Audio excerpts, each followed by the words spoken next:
The steady rhythm of the heart monitor was the first sound Vincent Moretti heard. Beep, beep, beep. Each pulse echoed in the darkness of his consciousness like a distant drum calling him back to the world of the living. His eyelids felt impossibly heavy, as if weighted down by lead, but something primal inside him fought to open them. Survival instinct. The same instinct that had kept him alive in a world where trust was a luxury and betrayal was currency.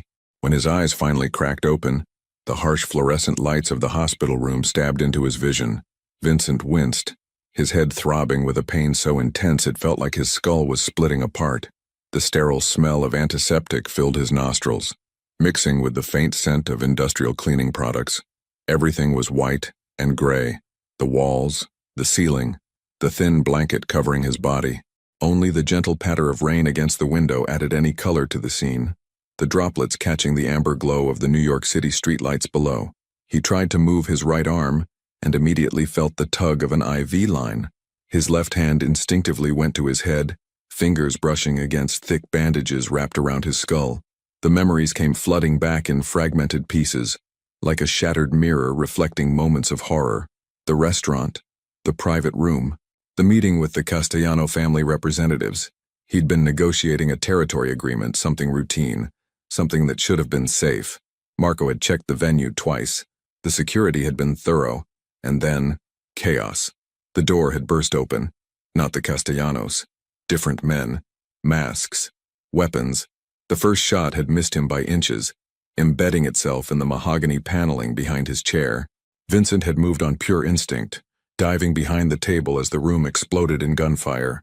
He remembered Marco shouting, remembered the acrid smell of ammunition in the air, remembered the burning sensation across his temple as something, a bullet, debris, he couldn't tell, had struck him. Then nothing. Darkness. Until now. Mr. Moretti. A calm, professional voice pulled him from his thoughts. Can you hear me? Vincent's eyes focused on the figure standing beside his bed.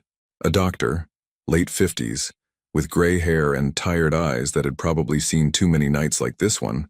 He wore a white coat with a name tag that read, Dr. Samuel Chen, and he held a small flashlight in his hand. I can hear you, Vincent managed to say, his voice rough and dry like sandpaper. His throat burned with the effort. Good. That's very good. Dr. Chen leaned forward, shining the light into Vincent's eyes one at a time. Follow the light with your eyes, please. Don't move your head. Vincent complied, tracking the beam as it moved left, then right, then up and down. The doctor nodded, apparently satisfied with what he saw. You're a very lucky man, Mr. Moretti. The bullet grazed your temple, causing a significant concussion and a fractured skull, but it didn't penetrate. Another inch to the right and we wouldn't be having this conversation. Lucky. Vincent almost laughed at the word, but the pain in his head made him think better of it.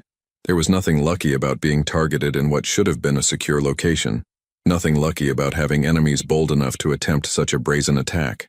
No, luck had nothing to do with his survival, only skill, reflexes honed by years of living in the shadows, and perhaps a twist of fate that he wasn't ready to examine too closely.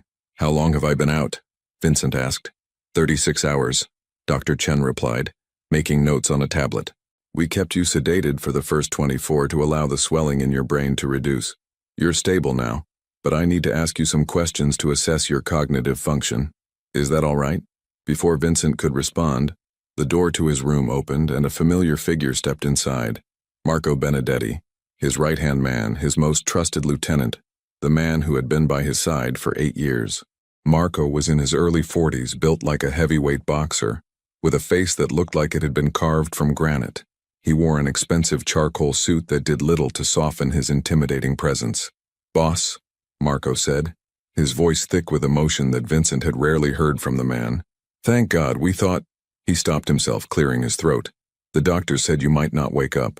Vincent studied Marco's face carefully. The relief appeared genuine. The slight tremor in his hands, the redness around his eyes suggesting sleepless nights, the way he gripped the doorframe as if needing support.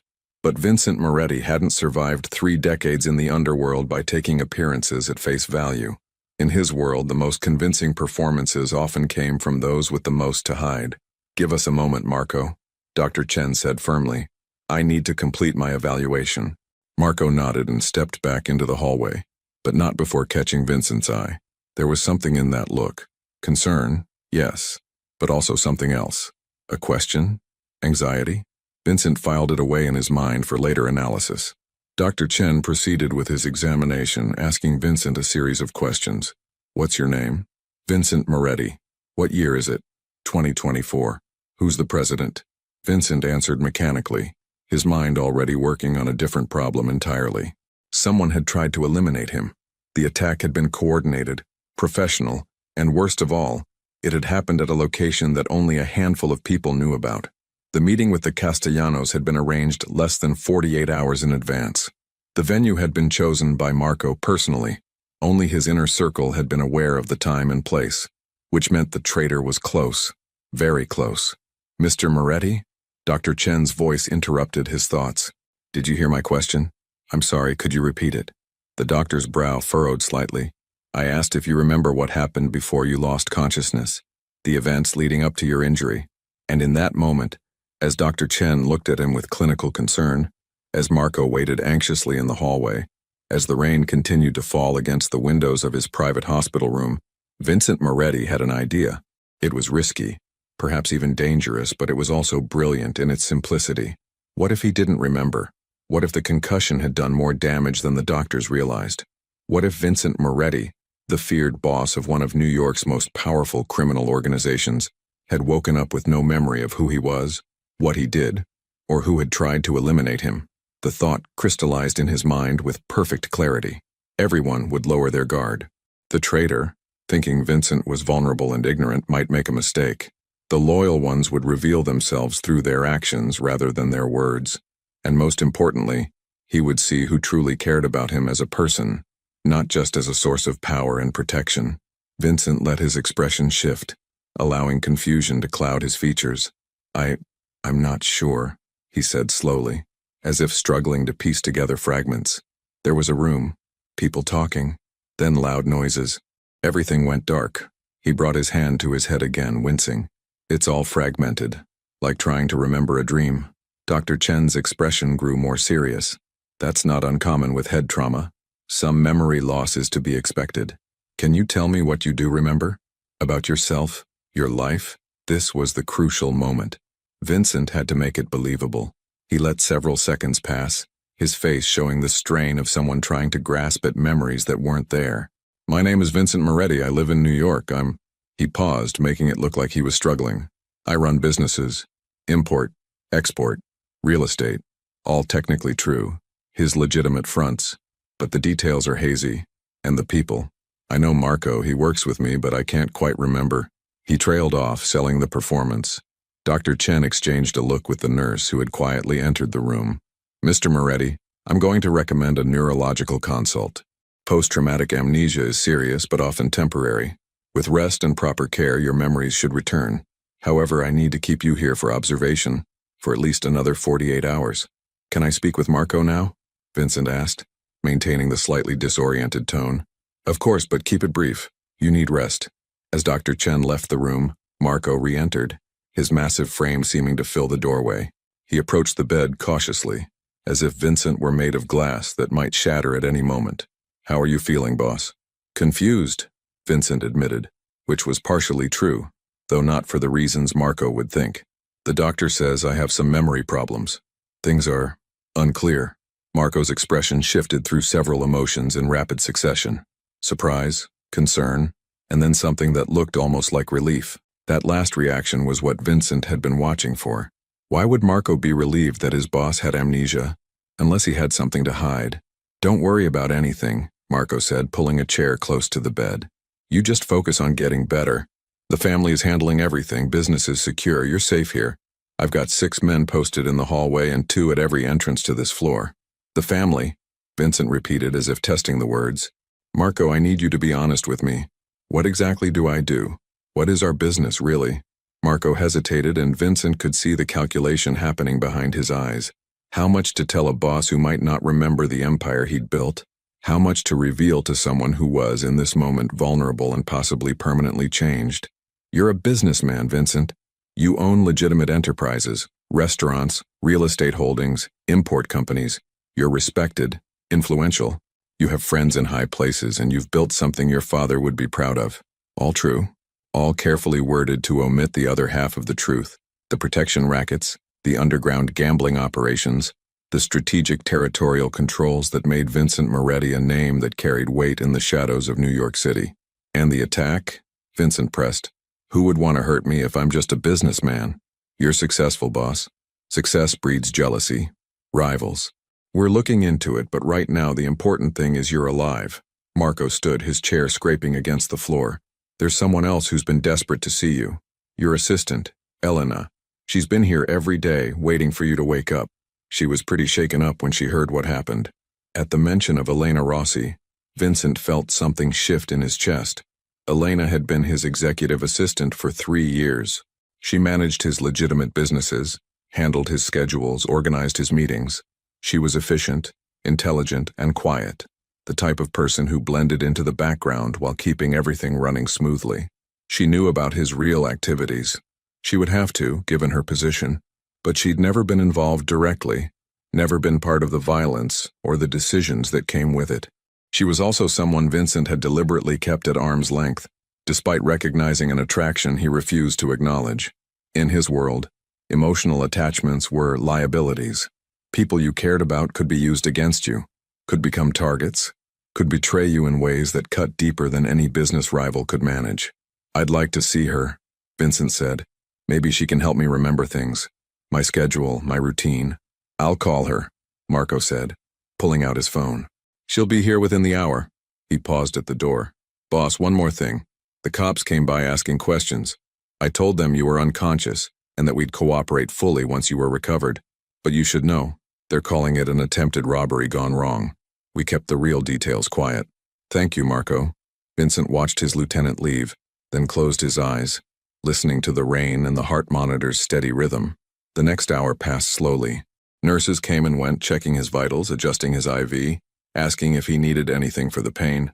Vincent accepted mild medication, nothing that would dull his senses too much. He needed to stay sharp, to observe every detail, every reaction. When the door finally opened again, Vincent opened his eyes to see her. Elena Rossi stood in the doorway looking like she'd aged years in the span of days. Her usually neat dark hair was pulled back in a hasty ponytail, and she wore simple jeans and a sweater instead of her typical professional attire. Her olive-toned skin was pale, and dark circles shadowed her eyes. She clutched a leather folder against her chest like a shield, and her hands trembled slightly as she met his gaze. Mr. Moretti, she said softly, her voice barely above a whisper. Elena. Vincent studied her face, noting every detail. The redness around her eyes suggested she'd been crying. Her shoulders were tense, hunched inward as if she were trying to make herself smaller. There was genuine distress in her expression, a raw vulnerability that was difficult to fake. She took a tentative step into the room, then another, moving slowly as if afraid she might disturb him. I brought some things from the office, documents you were working on before the incident. I thought they might help you remember. Marco said you were having some trouble with your memory? Vincent nodded slowly. Everything is foggy. The doctor says it might be temporary, but right now, he let the sentence trail off, watching her reaction carefully. Elena's eyes filled with tears that she quickly blinked away. She set the folder down on the small table beside his bed and moved to the chair Marco had occupied earlier. I'm so sorry. This is my fault. That caught Vincent off guard, though he was careful not to show it. Your fault? Why would you say that? I was the one who confirmed your schedule that day. I sent the meeting details to Marco for security clearance. If I had been more careful, if I had double-checked the venue, maybe... Her voice broke, and she pressed her hand to her mouth, trying to compose herself. Vincent's mind raced. Was this a confession, or was it genuine guilt from someone who felt responsible simply by nature of her position? Elena had always been meticulous with his schedule, perhaps overly cautious. She triple-checked everything, which was one of the reasons he'd kept her in the role for 3 years. Elena, he said gently, using a tone he rarely employed. From what I understand, the attack wasn't your fault. You couldn't have known. She looked up at him, and for the first time since entering the room made direct eye contact. Her eyes were dark brown, almost black in the dim hospital lighting, and they held a depth of emotion that made something in Vincent's chest tighten uncomfortably. When I heard the news, she said quietly, when Marco called and said you'd been shot, that they didn't know if you would make it, she took a shuddering breath. I've never been so scared in my life. I know it's not professional to say, but I don't care anymore. I was terrified. You've been here every day? Vincent asked, his manufactured confusion giving him permission to ask questions he normally wouldn't. Every single day. They wouldn't let me see you until now, but I couldn't leave. I couldn't go home and just wait for news. I had to be close just in case. She didn't finish the sentence, but she didn't need to. Vincent observed her body language, the way she leaned slightly forward as if drawn toward him despite herself, the way her fingers twisted together in her lap, the slight tremor in her voice that spoke of barely controlled emotion. Either Elena Rossi was the best actress he'd ever encountered, or her concern was absolutely genuine. "Tell me about my schedule," Vincent said, shifting the conversation to safer ground while he processed what he was seeing. "What was I working on before the incident?"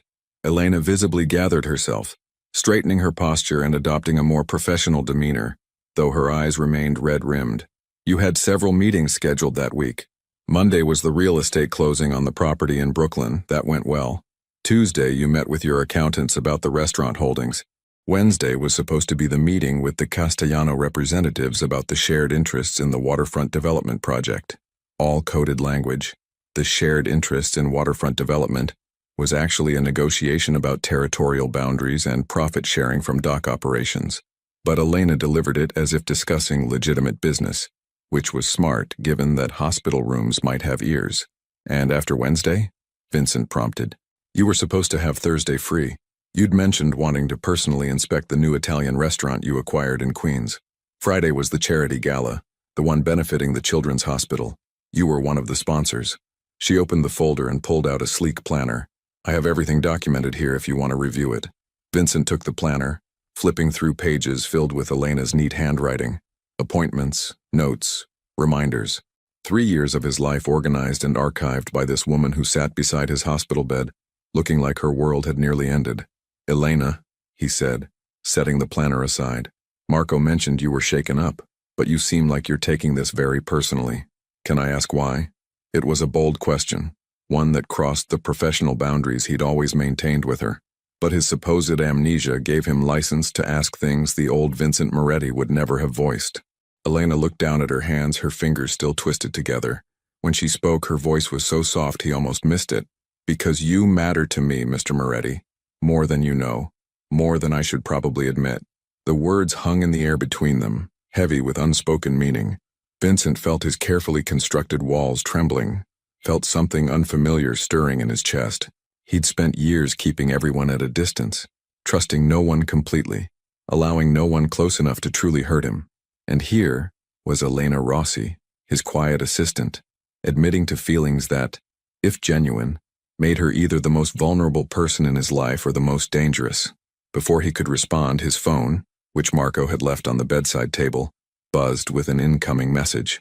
Elena reached for it automatically, a habit born from 3 years of managing his communications. "It's from Carlo Russo," she said, her brow furrowing as she read. "He's asking about your condition and says he needs to speak with you urgently about the situation."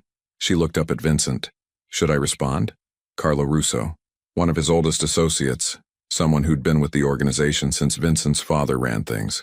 Loyal, or so Vincent had always believed. But loyalty could be bought, and old friends sometimes made the most effective traders. "Tell him I'm recovering but not taking calls yet. Doctor's orders." Elena typed the response quickly, her professional efficiency reasserting itself. But Vincent noticed the way her hands still trembled slightly, the way she kept glancing at him as if to reassure herself he was really there, really alive. They sat in silence for a moment, the only sounds the persistent beep of the heart monitor and the rain that had intensified into a proper storm outside. Lightning flickered in the distance, briefly illuminating the room in stark white light before plunging it back into the amber glow of the bedside lamp. "Elena," Vincent said quietly, "I need to ask you something, and I need you to be completely honest with me. Given my memory situation, I need to know who I can trust." She looked at him with those dark, expressive eyes, waiting. "Did you notice anything unusual before the attack? Anything out of place? Any strange requests or changes to my schedule?" Elena's expression shifted, a flicker of something, fear, guilt, passing across her face before she could hide it. There was something.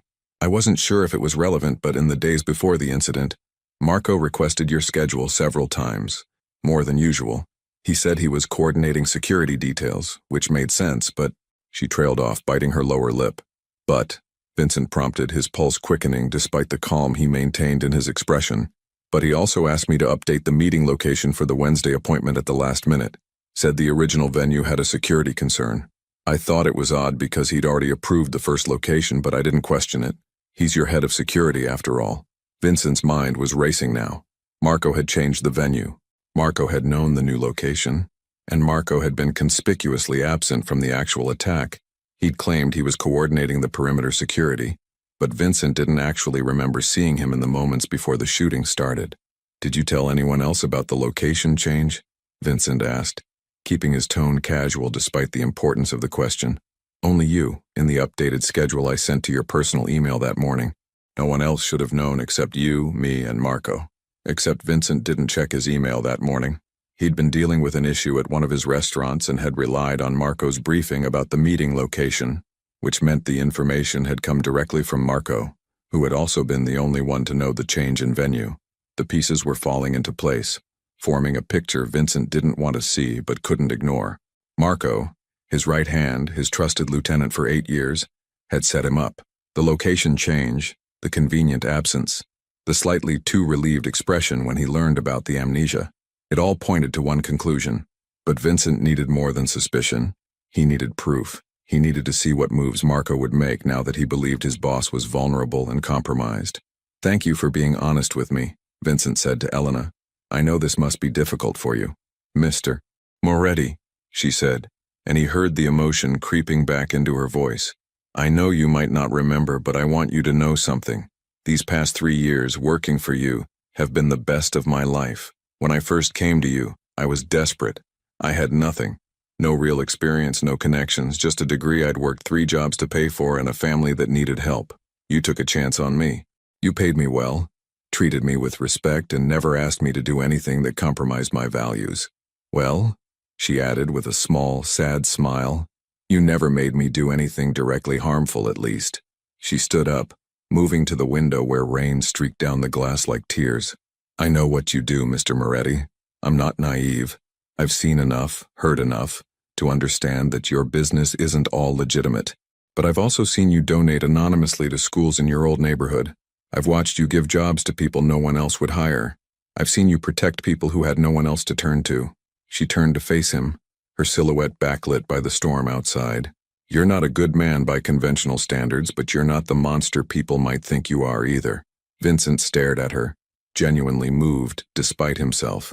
In all his years, no one had ever described him quite like that, with such clear-eyed honesty about his flaws paired with such adamant defense of his character.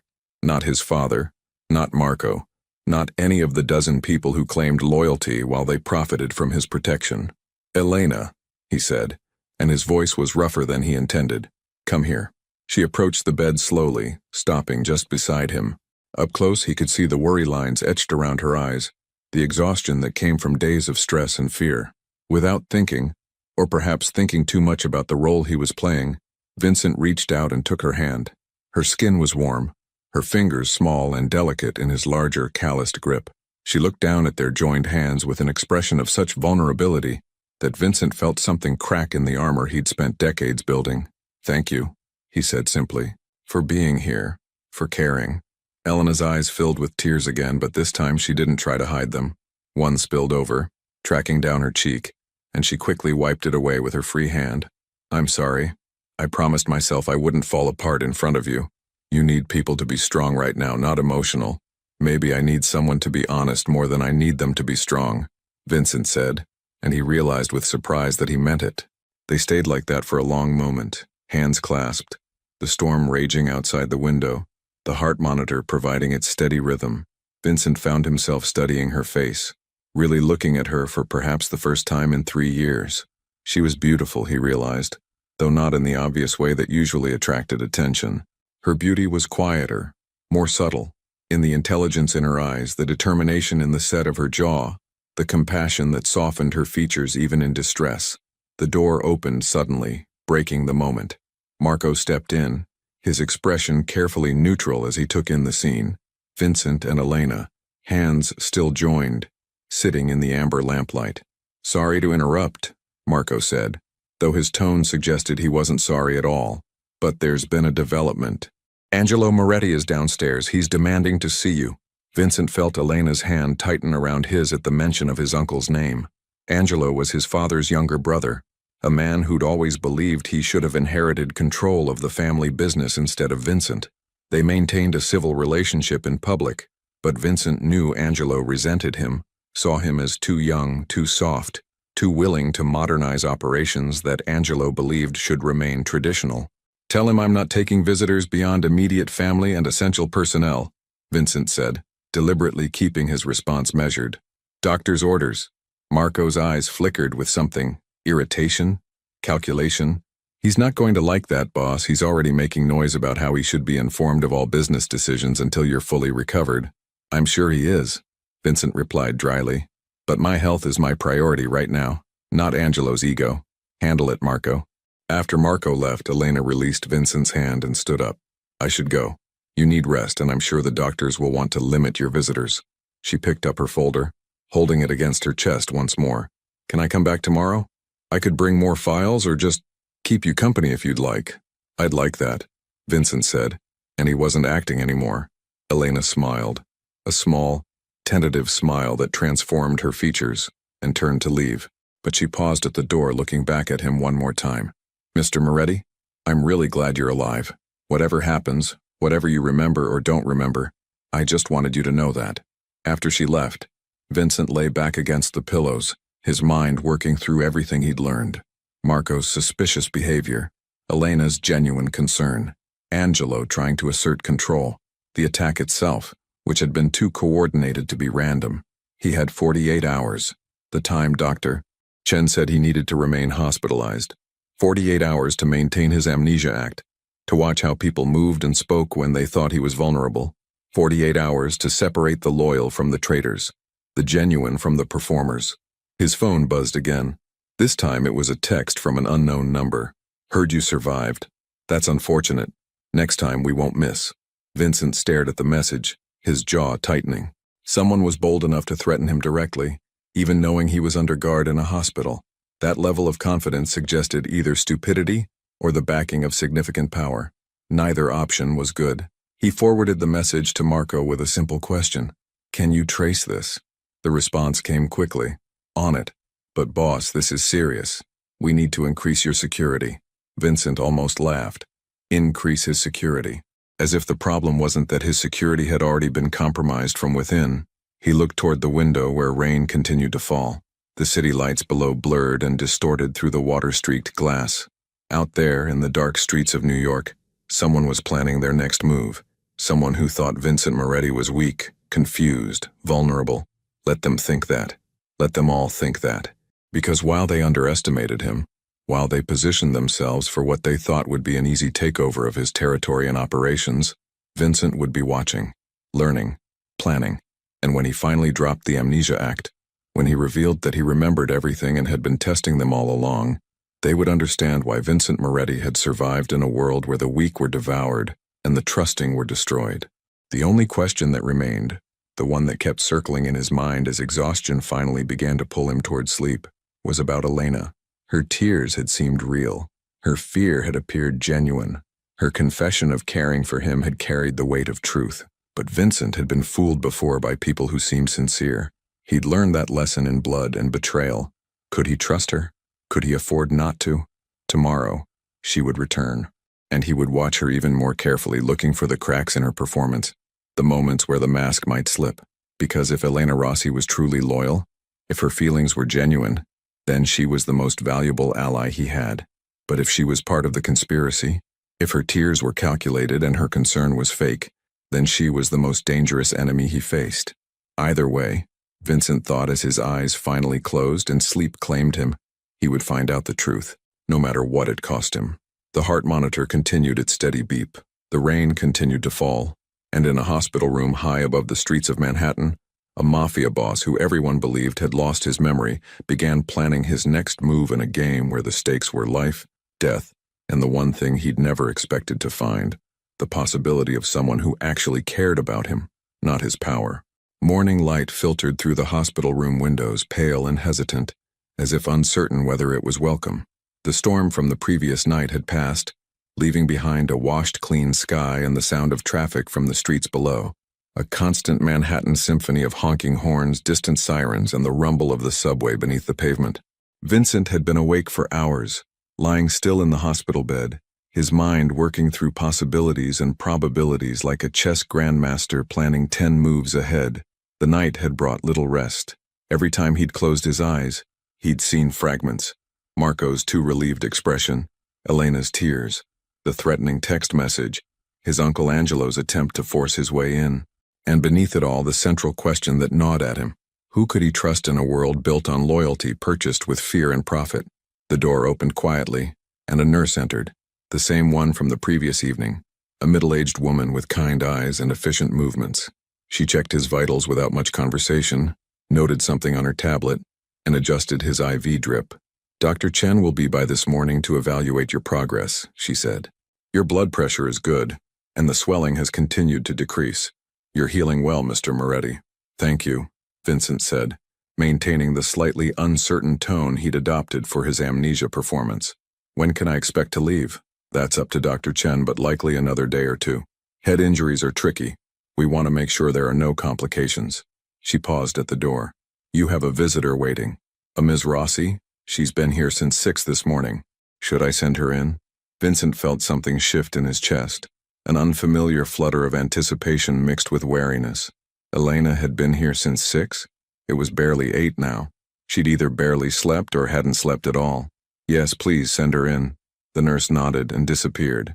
Vincent had maybe 60 seconds to prepare himself, to ensure his mask was firmly in place, to remember that no matter how genuine Elena seemed, he couldn't afford to truly trust anyone until he knew for certain who had orchestrated the attack on his life.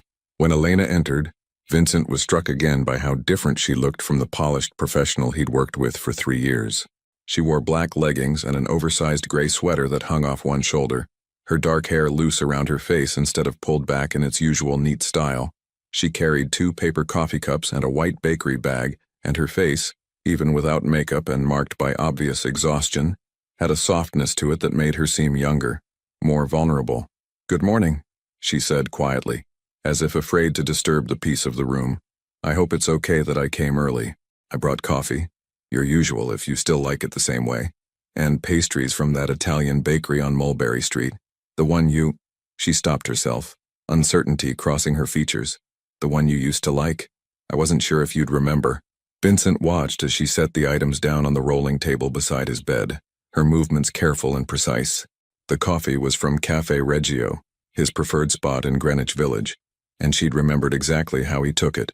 Black, 1 sugar, extra hot. The bakery she mentioned was owned by the Marino family, old friends of his father, and their sfogliatelle were the best in the city. The fact that she'd gone to both places before 6 in the morning meant she'd been up for hours, planning this. "Thank you," Vincent said, accepting the coffee she offered. The warmth of the cup seeped into his hands, and the familiar bittersweet aroma was oddly comforting. "That was very thoughtful." Elena pulled the chair close to his bed and sat down, wrapping her hands around her own coffee cup as if needing its warmth. For a long moment she didn't speak, just looked at him with those dark, expressive eyes that seemed to carry the weight of everything she wasn't saying. "Mr. Moretti," she finally began, her voice barely above a whisper. I need to tell you something, and I need to say it now before I lose my courage, before I talk myself out of it like I have 100 times before." Vincent set his coffee down, giving her his full attention. This was it, the moment of truth. Whatever she said next would either confirm his suspicions or shatter them. His pulse quickened, though his expression remained calm, open, slightly confused. Exactly what someone with amnesia might look like when faced with a serious conversation.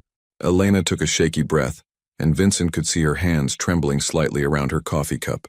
"When Marco called me 2 nights ago," she said, her voice thick with emotion, "when he told me there had been an incident, that you'd been shot, that they weren't sure you would survive." She paused, closing her eyes as if the memory was physically painful. "I was at home, working on next week's schedule. I remember exactly what I was doing. I was color-coding your appointments, making sure everything was organized the way you prefer. And then my phone rang. A single tear escaped, sliding down her cheek. She didn't wipe it away. Marco said there had been an attack. He said you were being rushed to surgery. He said the doctors weren't optimistic. And in that moment, Vincent, Mr. Moretti, I realized something that terrified me more than anything else in my life. She looked directly at him now, her eyes glistening with tears but her gaze steady, unflinching. I realized that I was in love with you, and that I might have lost you before I ever had the courage to tell you. The words hung in the air between them, raw and honest and utterly unexpected. Vincent felt his carefully constructed walls trembling, felt something crack in the armor he'd spent decades building. This wasn't what he'd anticipated.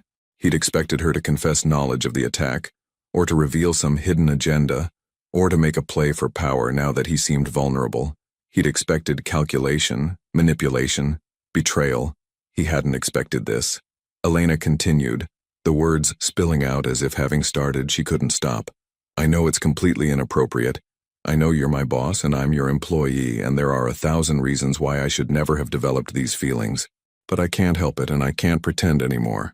Her voice broke, but she pushed forward. For 3 years I've watched you. I've seen you be ruthless in business meetings and then turn around and personally deliver money to a widow whose husband worked for you. I've seen you make hard decisions that keep hundreds of people employed and protected. I've seen the way you carry the weight of everyone's expectations on your shoulders and never complain, never show weakness. She set down her coffee cup with shaking hands and leaned forward, her expression open and vulnerable in a way that made Vincent's chest tighten uncomfortably. And when I heard those shots, when I saw Marco's face and knew it was bad, all I could think was that I'd wasted 3 years being professional and appropriate and scared. 3 years of keeping my distance, of pretending I didn't feel what I felt, of convincing myself that it was just respect or admiration or gratitude for the opportunities you'd given me.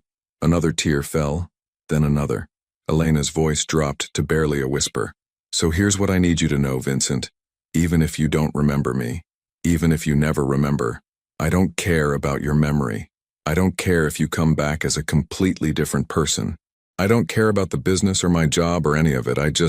Her voice broke completely and she pressed her hand to her mouth, trying to compose herself. I'm just so grateful you're alive. When I walked through those hospital doors yesterday and saw you awake, breathing, looking at me, she shook her head, unable to continue for a moment. It was like the whole world started working again, like I could finally breathe after holding my breath for 2 days straight.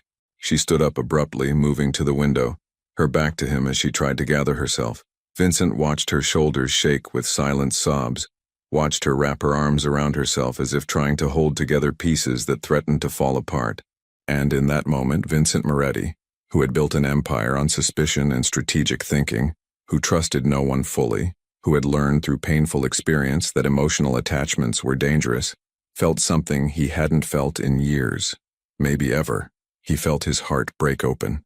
Because either Elena Rossi was the most gifted actress he'd ever encountered, or everything she'd just said was absolutely, devastatingly true, and the raw, unguarded emotion in her voice, the way her whole body trembled with the weight of her confession, the fact that she'd admitted to feelings that could cost her everything, it all felt real, in a way that cut through his careful defenses like a blade through silk. Elena, he said softly, come here. She turned from the window, her face wet with tears, and returned to his bedside. Without thinking, or perhaps thinking more clearly than he had in years, Vincent reached out and took her hand, pulling her gently down to sit on the edge of his bed. Thank you, he said, his voice rougher than intended, for your honesty, for your courage. I'm sorry, she said quickly, wiping at her tears with her free hand. This isn't fair to you. You're recovering. You don't remember things clearly. And here I am, dumping all of this emotional weight on you. I shouldn't have. No, Vincent interrupted, surprising himself. I'm glad you told me, because here's what I'm realizing. Whether I remember everything or not, whether my memories come back tomorrow or never, I need to know who the real people in my life are. Not the roles they play or the masks they wear, but who they actually are when everything else is stripped away. He studied her face, noting every detail, the genuine distress in her expression, the way she looked at him like he was something precious and fragile, the absence of any calculation or hidden agenda in her eyes. And what I'm seeing right now, he continued, choosing his words carefully, is someone who cares, not about what I can do for her, not about position or power or protection, just cares about me, the person, Fresh tears spilled down Elena's cheeks, but she was smiling now. A small, tremulous smile that transformed her features. "You are worth caring about, Vincent. I wish you could see yourself the way I see you." They sat in silence for a moment, hands still clasped, something fundamental shifting between them. Vincent knew he should pull back, should maintain professional distance, should remember that this woman, no matter how genuine she seemed, could still be part of the conspiracy against him. But he couldn't quite make himself let go of her hand. The moment was broken by a knock at the door. Marco entered without waiting for permission, his expression shuddering when he saw Elena sitting on the edge of Vincent's bed, their hands intertwined. "Sorry to interrupt," Marco said, though his tone suggested otherwise. "But we need to discuss security arrangements for when you're discharged, boss. And there are some business matters that require your attention, or at least your authorization for me to handle them." Vincent reluctantly released Elena's hand, watching as she quickly composed herself, wiping away the last traces of tears and moving back to the visitor's chair. The transformation was remarkable. Within seconds she'd shifted from vulnerable to professional, though Vincent could still see the emotion swimming beneath the surface. "What matters?" Vincent asked, maintaining his uncertain, slightly foggy tone. Marco pulled out his phone, scrolling through what appeared to be a list. "The shipment from overseas, the one scheduled for this Friday. The distributor wants confirmation that we're still proceeding given the circumstances. The property deal in Brooklyn needs your signature by end of business today, or we lose the deposit. And Angelo has been calling every hour demanding a meeting. He's claiming that family protocol requires him to step in as acting head until you're fully recovered."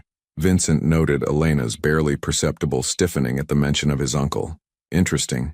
She clearly didn't trust Angelo, which suggested good instincts on her part. "Tell the overseas contact to proceed as planned," Vincent said, making it up as he went while sounding uncertain about his own decisions. "Elena, do you know anything about the Brooklyn property?" She nodded, pulling out her phone. "I have the contract details and the lawyer's information. I can bring the documents here for your signature if you'd like. The closing is routine. It's the warehouse space you wanted for the import business expansion." More coded language.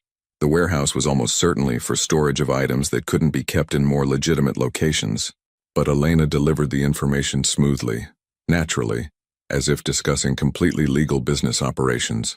"And Angelo?" Marco pressed. "Tell my uncle," Vincent said carefully, "that I appreciate his concern, but I'm recovering well, and there's no need for interim leadership. You and Elena are handling day-to-day operations adequately." Marco's jaw tightened almost imperceptibly. "With respect, boss, some of the other families are asking questions. They want reassurance that leadership is stable. Angelo meeting with them might help." "No." Vincent's voice was firm despite the confused persona he was maintaining.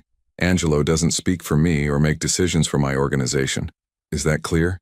"Crystal clear," Marco said, but Vincent caught the flash of irritation in his lieutenant's eyes before he masked it. "I'll handle it." After Marco left, Elena let out a breath she seemed to have been holding. "I don't trust him," she said quietly. Vincent's attention sharpened. "Marco, why?" Elena hesitated, clearly weighing whether to voice her concerns. "It's just things he's done recently. Small things that individually mean nothing, but together they form a pattern that bothers me." "Tell me," Vincent urged, genuinely curious now about what she'd observed. "About 2 weeks ago I noticed Marco was asking more questions about your schedule, specifically about when you'd be alone or with minimal security. He said it was for coordination purposes, but it seemed excessive. Then there was the venue change for the meeting where you were attacked. He insisted on a last-minute switch, citing security concerns, but the original location had already been thoroughly vetted." She pulled out her phone, scrolling through what appeared to be detailed notes. "I started keeping a record after the third or fourth time something felt off. Marco met twice with people I didn't recognize. Once at that diner in Queens you never go to, once in a parking garage in New Jersey. Both times he made sure to go alone, which isn't his usual protocol." Vincent felt a cold satisfaction settling in his chest. Elena had been paying attention, noticing things, keeping records. This wasn't the behavior of someone complicit in a betrayal. This was the behavior of someone who sensed danger and was trying to protect him, even if she didn't fully understand what she was seeing. "Why didn't you tell me this before?" Vincent asked. Elena's expression grew pained. "I tried. 3 days before the attack, I put a note in your personal calendar, the one only you and I have access to. I flagged several of Marco's meetings and asked if you wanted me to look into them. But I don't know if you saw it before. She gestured vaguely at his bandaged head. Before everything happened, Vincent's mind was racing. A note in his personal calendar. He'd been so busy that week, so focused on the Castellano negotiation and the Brooklyn deal, that he might have missed it. Or perhaps he'd seen it and dismissed it, trusting Marco too completely to believe he could be the threat. Can you show me? Vincent asked. Elena pulled up the calendar on her phone, navigating to the entry from 3 days before the attack. There it was. A private note, flagged urgent. Concerns about recent security protocols. Marco's behavior patterns anomalous. Request private discussion at your earliest convenience. ER. She'd tried to warn him, and he'd either missed it or ignored it. And now he was lying in a hospital bed with a fractured skull, and Marco was positioning himself to take control of the organization. Thank you for telling me, Vincent said quietly, and thank you for paying such close attention. That kind of vigilance may have just saved my life, or at least will help me prevent the next attempt. Elena's eyes widened. You think there will be another attempt? Before Vincent could answer, his phone buzzed. Another message from an unknown number. Enjoy your recovery while it lasts. Accidents happen all the time in hospitals. Vincent felt ice slide through his veins. Someone was watching, monitoring his condition, and brazen enough to send direct threats. He forwarded the message to his personal security team, the men he trusted more than Marco, the ones who'd been with him since before his father's death. Elena read the message over his shoulder, and he felt her hand grip his arm. Vincent, you're not safe here. I have guards at every entrance, he said, though his mind was already working through the problem. Hospital security was porous. Too many staff, too many access points, too many ways for someone with money or connections to slip through. Guards that Marco selected, Elena pointed out. If he's the one behind this, or even just connected to whoever is, then those guards might not be as loyal as you think. She was right. Vincent hadn't personally vetted the security detail in the hospital. He'd been unconscious when they were assigned, and Marco had handled all the arrangements. What do you suggest? Vincent asked, curious to see how she'd think through the problem. Elena was quiet for a moment, her brow furrowed in concentration. We need people here who are absolutely, unquestionably loyal to you. Not to the organization, not to the money. To you personally. Who do you trust completely? Vincent considered the question. Who did he trust? The list was shorter than it should be for someone in his position. My personal driver, Tommy. He's been with me for 12 years, since before I took over from my father. And there's a woman, Sophia, who runs one of my restaurants. She's known me since I was a child. Used to work for my mother. Those two, I'd trust with my life. Then call them, Elena said decisively. Have them come here, have them stay in shifts. They can verify everyone who enters this room, and we should have Dr. Chen limit your visitors to a specific list. Only people you explicitly approve. Vincent found himself impressed by her strategic thinking. You've thought about this kind of thing before? Elena gave him a sad smile. When you work for someone in your position, you learn to think defensively. And after what happened, she trailed off, but the implication was clear. After the attack, she'd been thinking about nothing but how to keep him safe. Vincent made the calls. Tommy answered on the first ring, his gravelly voice filled with relief when he heard Vincent was conscious and talking. I'll be there in 20 minutes, boss, and nobody's getting past me. Sophia was equally quick to respond. Vincent, mio caro, thank God you're awake. I'm closing the restaurant right now. I'll be there within the hour. After the calls, Elena stood and gathered her things. I should go. Let you rest and give Tommy and Sophia room to set up proper security. But, she hesitated at the door. Can I come back this evening? I could bring dinner from Sophia's restaurant if you'd like. Something better than hospital food. I'd like that, Vincent said, and meant it. Elena smiled, that same soft, genuine smile that seemed to light her entire face, and left. Alone in the room, Vincent lay back against the pillows and stared at the ceiling. The pieces were coming together. Marco was almost certainly the traitor, or at minimum involved in the conspiracy. Elena was genuinely loyal, genuinely caring, and possibly in love with him. His uncle Angelo was making moves to seize power, and someone was bold enough to send direct threats to his phone, while he was supposedly vulnerable and confused. The Amnesia Act was working better than he'd hoped. People were revealing themselves, showing their true colors when they thought he was too compromised to recognize betrayal or manipulation. But it was also more emotionally complicated than he'd anticipated, because Vincent hadn't expected Elena Rossi. He hadn't expected someone to care about him. Not his position, not his power, not what he could provide, but actually care about him as a person. He hadn't expected the way his chest tightened when she cried, or the way her hand felt in his, or the way her confession had cracked something open inside him that he'd thought was permanently sealed shut, and that was dangerous. Because in his world, emotional attachments were weaknesses that enemies exploited. People you cared about could be used against you, could be threatened or hurt or taken away to bring you to your knees. But as Vincent lay in that hospital bed, listening to the sounds of the city beyond his window and waiting for Tommy and Sophia to arrive, he found himself wondering something he'd never seriously considered before. What was the point of surviving, of building an empire, of accumulating power and wealth and influence if you had no one who genuinely cared whether you lived or died? Tommy arrived exactly 20 minutes later, a tall, broad-shouldered man in his 50s with salt and pepper hair, and the kind of face that suggested he'd seen his share of trouble and come out the other side. He embraced Vincent carefully, mindful of his injuries, and then immediately began assessing the room's security vulnerabilities. "The guards outside," Tommy said quietly. "Marco's people?" Vincent nodded. "Then we need our own people. I'll make some calls."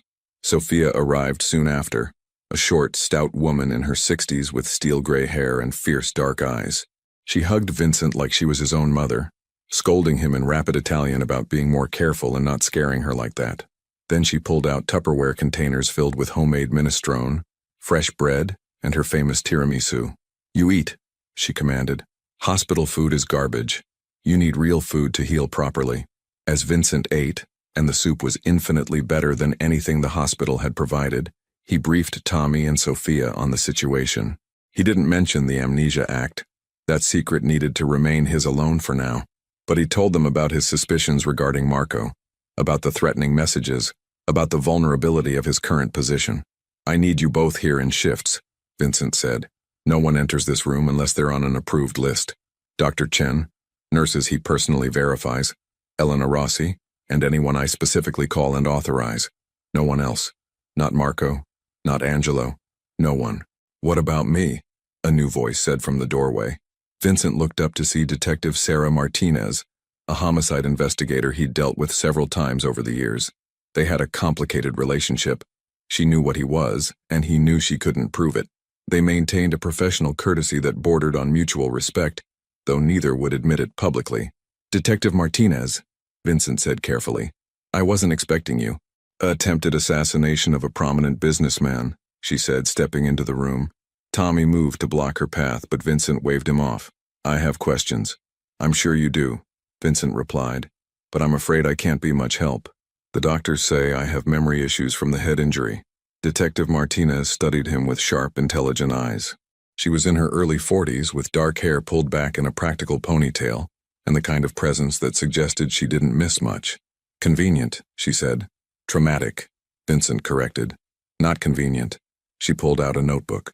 "Tell me what you do remember." Vincent went through his carefully constructed story. Fragments, confusion, gaps in his recollection. Martinez took notes, her expression skeptical but professional. "Mr. Moretti," she said when he finished. "In my experience, people in your line of work don't usually cooperate with police investigations. The fact that you're talking to me at all is unusual, so I'll be direct. Who wants you dead?" Vincent almost smiled. "Detective, if I had complete memory, I could give you a list. But in my current condition, I honestly can't tell you. I don't even fully understand what my line of work entails." "Right," she said dryly. "The amnesia. How convenient. Sorry, traumatic, that you've forgotten all the details that might actually help catch the people who tried to eliminate you. If my memory returns," Vincent said carefully, "you'll be the first to know." Martinez clearly didn't believe him, but she couldn't prove he was lying. She handed him a business card. "Call me if you remember anything, or if someone tries again. Because trust me, Mr. Moretti, they will try again. People don't go to this much trouble and then give up after one failed attempt." After she left, Sophia shook her head. "That one is smart. She's suspicious." "She should be," Vincent agreed. "But suspicion isn't evidence." The afternoon passed quietly. Dr. Chen came by for his evaluation, pronouncing Vincent's recovery excellent but insisting on at least one more night of observation. Tommy stood guard at the door while Sophia kept Vincent company, telling him stories about his childhood and his mother, filling in a past that he supposedly couldn't remember, but that he knew by heart. As evening approached and visiting hours neared their end, Elena returned as promised. She brought dinner from Sophia's restaurant, chicken marsala, roasted vegetables, and fresh cannoli for dessert. She'd changed clothes, now wearing dark jeans and a soft blue sweater that brought out the warmth in her complexion, and she'd pulled her hair back in a loose braid. "I'll leave you two alone," Sophia said with a knowing smile, gathering her things. "Tommy and I will be right outside if you need anything. Elena, make sure he eats all of it." After Sophia left, Elena set up the food on the rolling table, arranging everything with care. They ate in comfortable silence for a while, the food as delicious as Vincent remembered, though he was careful to act like he was discovering it for the first time. "This is incredible," he said honestly. "Did I eat here often?" "At least twice a week," Elena replied. "Sophia's restaurant was your favorite. You said it reminded you of your mother's cooking." She paused, then added softly, "She passed away when you were 16. Cancer. You never really talk about it, but I know it affected you deeply." Vincent nodded, caught off guard by the genuine sympathy in Elena's voice. She wasn't using his mother's death as a manipulation. She was simply sharing information she thought might help him understand himself better. They talked as they ate, Elena filling in details about his life, his preferences, his habits. She told him about the legitimate businesses he'd built, the charities he supported anonymously, the way he insisted that every person who worked for him be paid fairly and treated with dignity. "You're not what people expect," Elena said quietly. "When they hear your name, they think of the stereotype, the ruthless criminal, the cold-blooded operator. And yes, you can be hard when you need to be. You make difficult decisions. But you're also the man who personally paid for 3 employees' college tuitions, the man who shows up at the hospital when someone who works for you is sick, the man who remembers everyone's birthday and makes sure their families are taken care of." "You make me sound almost admirable," Vincent said. "You are," Elena replied simply, in a complicated way. "You're not a good man by conventional standards, but you're a man who follows a code, who keeps his word, who protects the people in his circle. That's more than most people can say." Before Vincent could respond, there was a commotion outside his door. Raised voices, Tommy's deep bass warning someone to back off, and then the door burst open. Angelo Moretti stood there, his face red with anger, 2 of his own men flanking him. Tommy was right behind them, hand on his weapon, clearly ready to intervene. "What the hell is this?" Angelo demanded, gesturing at Tommy. "I'm family, and this gorilla won't let me see my own nephew." Vincent held up a hand to Tommy, signaling him to stand down but stay alert. "Uncle Angelo, I wasn't expecting you. I've been trying to see you for 2 days. Angelo's voice was loud, aggressive. He was in his early 50s, shorter and stockier than Vincent, with the kind of face that naturally settled into a scowl. "Your boy Marco keeps putting me off, and now you've got private security keeping family out? What kind of disrespect is this?" Elena stood, moving subtly closer to Vincent's bed in a protective gesture that didn't go unnoticed by Angelo. "Who's this?" Angelo asked, his tone dismissive. "Your secretary? This is family business, sweetheart. You should leave." "She stays," Vincent said firmly. "Elena is trusted and she's helping me manage affairs while I recover." Angelo's scowl deepened. "That's what I want to talk about. Managing affairs. Vincent, you've had a serious injury. You're confused, disoriented.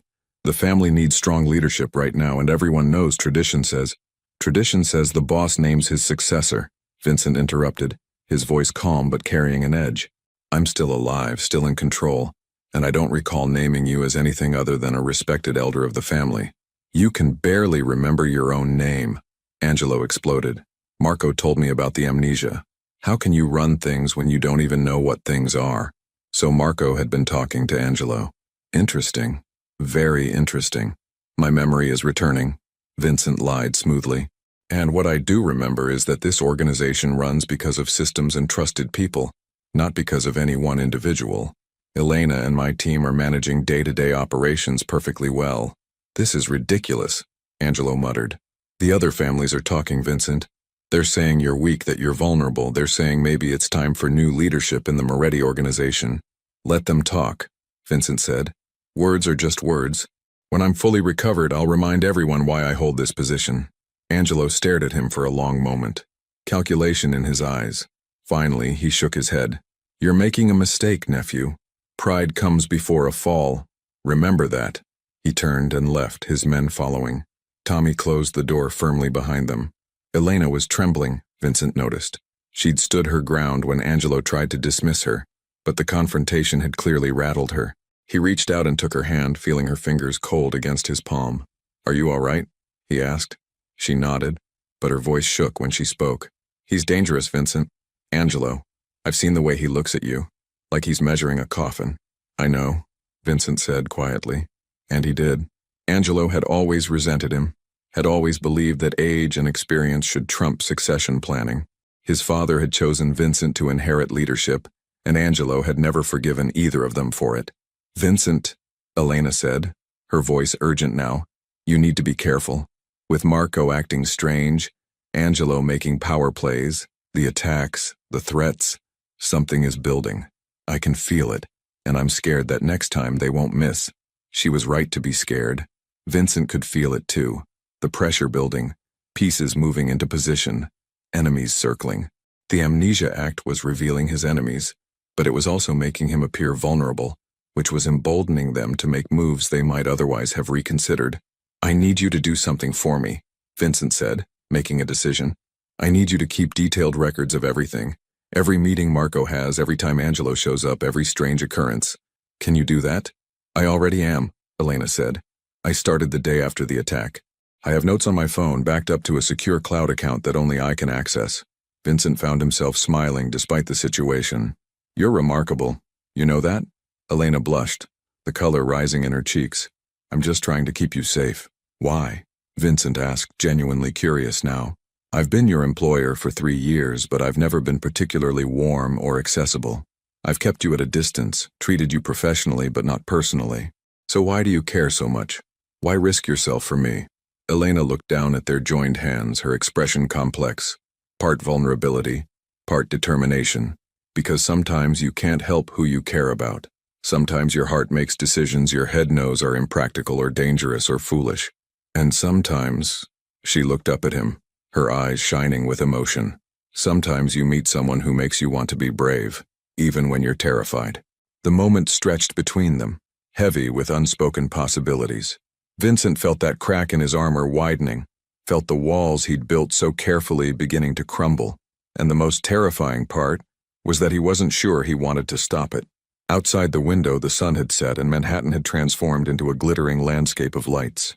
The city that never slept, where fortunes were made and lost, where power shifted like tides, where trust was the rarest and most valuable currency of all. And in a hospital room high above the streets, a mafia boss who everyone believed had lost his memory held the hand of the one person who seemed to genuinely care about him, and wondered if he was making the biggest mistake of his life, or perhaps the first truly honest decision he'd ever made. "Stay," Vincent said quietly. "Just a little longer." Elena smiled. "As long as you need me to." But even as she said it, Vincent's phone buzzed with a new message, this time from Marco. "Angelo is furious. He's talking about calling a family meeting. If the other families vote, they might override your authority. We need to talk strategy." Vincent stared at the message, his jaw tightening. Strategy. From the man who had likely orchestrated his attempted elimination. The man who was positioning himself to take control under the guise of helping. And beneath Marco's message, another text from the unknown number. "Tick-tock, Moretti. Time is running out." Vincent was discharged the following morning. Dr. Chen cleared him with strict instructions for rest and follow-up appointments. Elena had arranged for his penthouse to be prepared, insisting on staying to help him adjust to home life. The Manhattan penthouse was exactly as Vincent remembered. Sleek, modern, with floor-to-ceiling windows overlooking Central Park. Gray clouds gathered outside, matching his turbulent thoughts. Elena moved through the space with familiar efficiency, organizing medications and preparing the guest room for herself. "You should rest," she said, guiding him to the leather sofa. "I'll make something light for lunch." But Vincent couldn't rest. His mind churned with the investigation he'd been conducting secretly. Tommy had provided crucial information. Marco had been seen meeting with rival family members. Financial records showed unexplained transfers from Marco's accounts. Over the next 2 days, Elena stayed close, caring for him with genuine tenderness. They shared meals, conversations, quiet moments that felt dangerously domestic. Vincent found himself watching her, the way she hummed while cooking, how she checked on him constantly, the softness in her eyes when she thought he wasn't looking. but the evidence against her kept nagging at him. Tommy discovered Elena had been transferring significant amounts of money to an offshore account. The transaction started 3 months before the attack. Marco had provided phone records showing Elena had called an unknown number the day before the assassination attempt. Vincent's heart warred with his mind. Everything about Elena felt genuine. Her tears, her confession, her constant care. But the evidence was damning. On the third evening home, Vincent made his decision. He found Elena in the kitchen preparing dinner, her back to him. "Elena, we need to talk." She turned, immediately sensing the shift in his tone. "What's wrong?" "I know about the money transfers," Vincent said, watching her face carefully. "The offshore accounts. The phone calls before the attack." Elena's face drained of color. "Vincent, I can explain."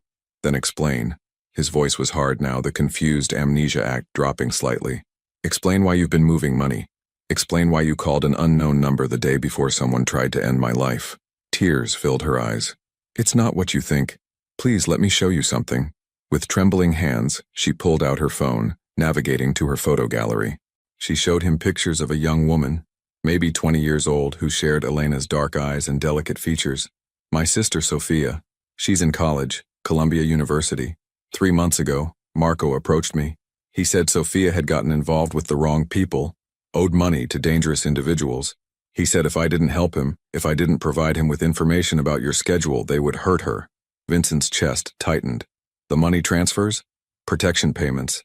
He told me where to send them, said it would keep her safe. And the phone call the day before." Her voice broke. "He called me, asked for confirmation of the meeting location. I tried to give you a wrong address, tried to warn you with that calendar note, but he knew. He always knew." She collapsed into a chair, sobbing. "I was terrified. I didn't know what to do. I couldn't let them hurt Sophia, but I couldn't bear the thought of anything happening to you. So I tried to find a middle ground, tried to protect you both, and instead I nearly got you taken from this world."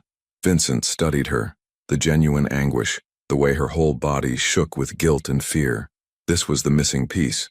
Not betrayal, but coercion. Not conspiracy, but a desperate woman trying to protect her family.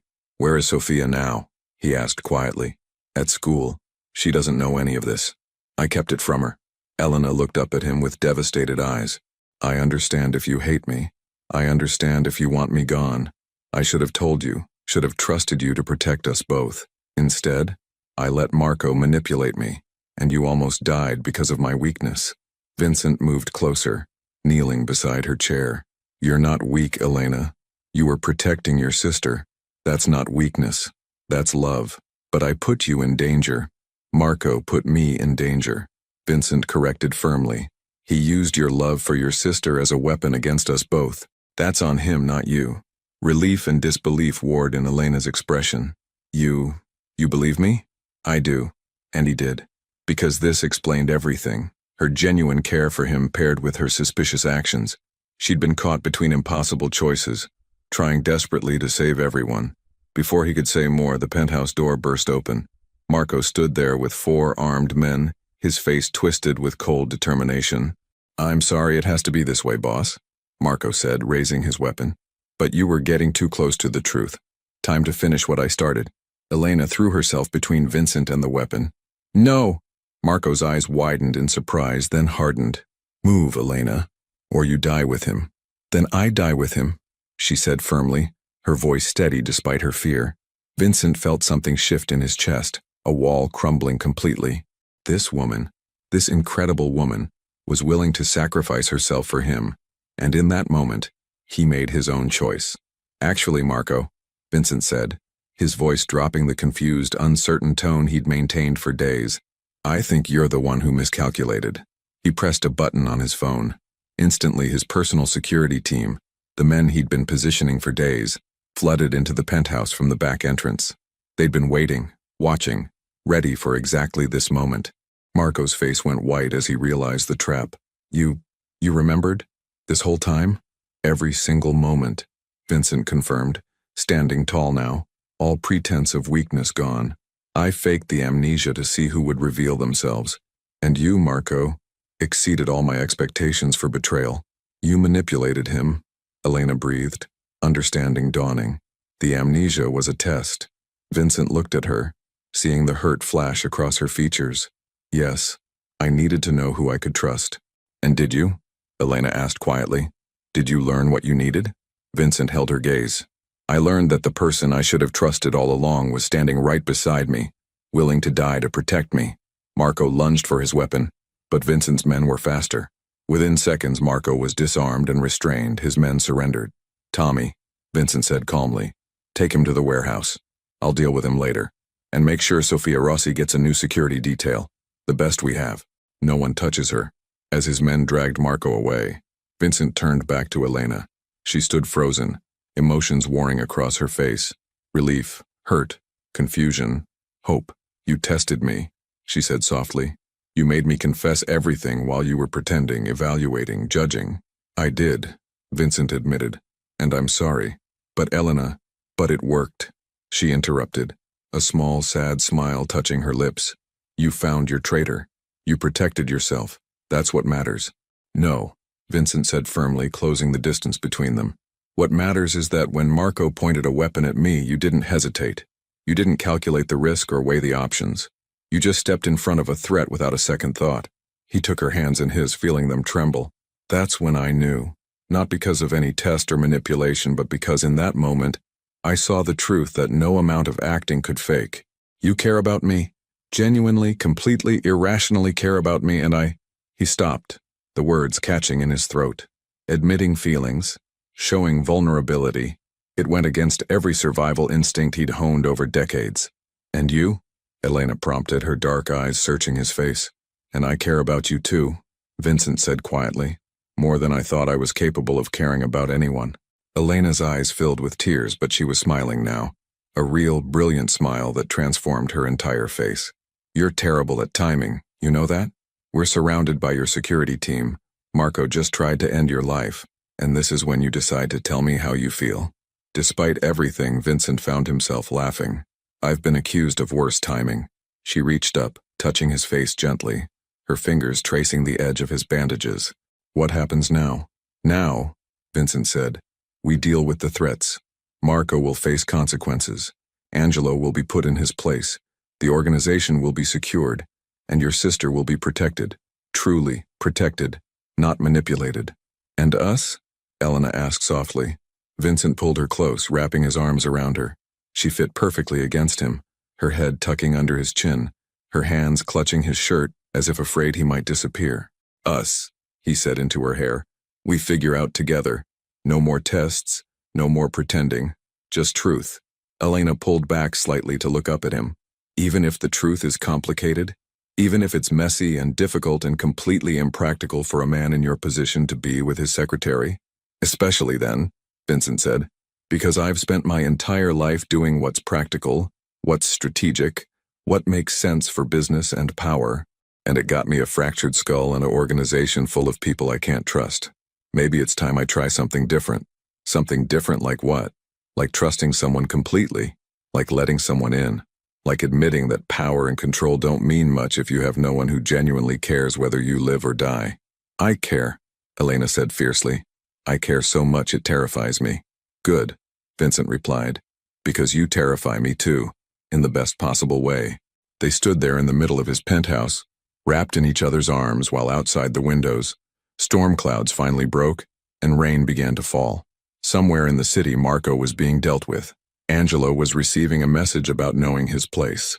The organization was being secured, but in that moment Vincent wasn't thinking about any of it. He was thinking about the woman in his arms, about the words she'd spoken in that hospital room that had cracked his armor, about the way she'd thrown herself between him and danger without hesitation. Vincent? Elena said quietly. Yes, I forgive you. For the test, for the manipulation. I understand why you had to do it. He pulled back to look at her. I don't deserve your forgiveness. Maybe not, she agreed, but you have it anyway. Because I understand what it's like to live in a world where trust is dangerous, where emotional attachments can be used against you. You did what you needed to do to survive. I can't fault you for that. You're too generous, Vincent said. Elena smiled. Or maybe I just know that the man who faked amnesia to catch traitors is the same man who made sure my sister would be protected, even when he thought I might be his enemy. Actions speak louder than words, Vincent. And your actions tell me everything I need to know. Vincent kissed her forehead gently. I promise you, no more tests, no more games, just honesty, even when it's difficult. I'll hold you to that, Elena said. Then, more quietly, what will you do about Marco? Vincent's expression hardened. Marco broke the most fundamental rule. He betrayed family. There are consequences for that, but I won't burden you with the details. I don't want to know, Elena admitted. I know you have to do what you have to do. I've accepted that about you. I don't want to watch you become someone different because of it. I won't, Vincent promised. You keep me grounded, Elena. You remind me there's more to life than power and strategy. The evening wore on. Tommy returned with an update. Marco was secured and talking, providing information about his co-conspirators. Angelo had been summoned for a family meeting the following day, where Vincent would make clear that any challenge to his leadership would be met with decisive action. Sophia had been assigned the best security detail without being told why, believing it was simply a precaution given her sister's employment. Through it all, Elena stayed by Vincent's side, not as his secretary, not as his assistant, but as his partner, equal, trusted, valued. As night deepened and exhaustion finally caught up with them both, Vincent walked Elena to the guest room she'd prepared for herself. Stay with me, he said at the doorway. Just stay. I don't want to sleep alone tonight. Elena understood what he wasn't saying, that after days of testing everyone, of trusting no one, of maintaining a careful facade, he needed the comfort of someone he knew was genuine. I'll stay, she said simply. They lay together in Vincent's bed, Elena curled against his side, his arm around her shoulders. No pretense, no performance, just two people who'd found something real in a world built on deception. Elena, Vincent said into the darkness. Thank you. For everything. For caring when you had no reason to. For staying when anyone rational would have run. For seeing past what I am to who I am. Elena pressed a kiss to his chest, right over his heart. Thank you for letting me in. For trusting me. For being brave enough to care back. I don't feel brave, Vincent admitted. I feel terrified. That's how you know it's real, Elena said softly. The things worth having are always terrifying. Outside, the storm intensified, rain lashing against the windows. But inside Vincent's penthouse, wrapped in each other's arms, they'd found something neither had expected. A connection forged not in manipulation or strategy, but in genuine care and hard-won trust. The test was over. The truth had been revealed. And now they would face whatever came next. Together. 3 months later, Vincent stood by his penthouse windows, watching the sunrise over Manhattan. Elena joined him, coffee in hand, her engagement ring catching the light. Any regrets about the Amnesia game? She asked softly. Vincent pulled her close. Just one, that I didn't trust you from the beginning. You trust me now? With everything I am, he replied, kissing her forehead. His organization was stronger, restructured with loyalty over fear. Marco faced justice. Angelo had stepped back,